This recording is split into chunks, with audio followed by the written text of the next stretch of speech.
My name is Avi Kessler. I currently live in Los Angeles, California, and I went to TJ 2010, 11, and 12. My most memorable memory, I would say outside of tracking up 5 miles to get some breakfast or lunch, aside from being in Rabbi G's office for hours at a time, I would say the in-house shabbosim for me were the most memorable memories. I consider TJ my family. Just being there with everybody, singing, just laughing, being myself, being with the Shana Bet, Shana Gimel guys, and transitioning through each year, I think was just a beautiful experience and totally changed my perception on what Shabbos is supposed to be. I would say just having a constant lifeline and constant connection to somebody that just has unconditional love, I think is the most beautiful thing and stayed with me well after my graduation from TJ. Just having Rebbeim, particularly Rabbi Greenwald, that allows me, moments of weakness, I have somebody to turn to, and guidance for even the most small, minute details in my life. I think that's just the most evident form of how TJ's did impact and is still constantly impacting my life. A word of advice to alumni. I think outside of, obviously growing up, which is what happens in TJ, it's your years where you kind of transition from a kid into an adult. My words of advice is just to be real and honest, transparent, and the idea of not looking at vulnerability as a weakness, not looking at what makes you you or what you're afraid of as a weakness, and just to be honest and ask for help. It's not any sign of weakness asking for help, and that's what the Rebbeim were there for, and that's what they are still there for.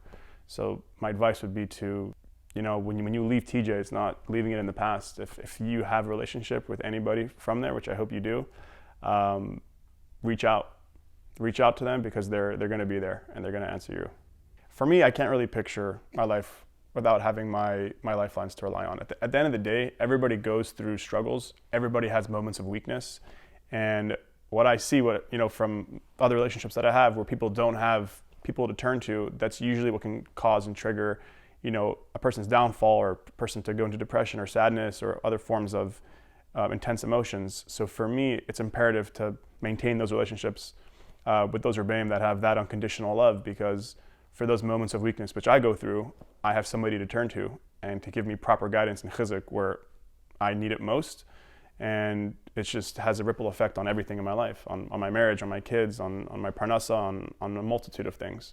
So there are many messages, obviously, like any parent, that you want your kids to learn and want them to live by. But if I were to focus on one, I think it's the idea of being able to, obviously, to follow the guidelines of 613 mitzvos, to be able to follow, obviously, the correct path, but also, while doing so, to be real and honest and to be the best version of you, and not really what someone else wants you to be or expects you to be. There's so many ways of connecting to Hashem. And that's the beauty also of what TJ represents. There's so many different varieties of Rebbeim there that give you so many different forms of connecting to Hashem. And for me, the lesson that I want my kid to connect with is to be able to be honest and real and be the best version of themselves, because everyone has their koach, everyone has their energy that they can release to the world to make it a better place. So I want my children to be able to really encompass that, to be able to go out there when it's time, and to be able to really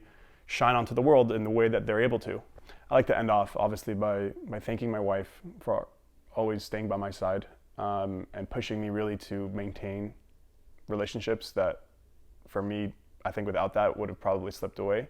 And overall, just to express my hakar satov and gratitude to the yeshiva for everything that you've done and you're still doing, and I hope will do.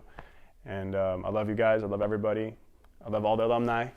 I hope I got to say hi to everybody here, or will get to say, because this video was recorded way before the banquet took place. But I love everybody, and all the best.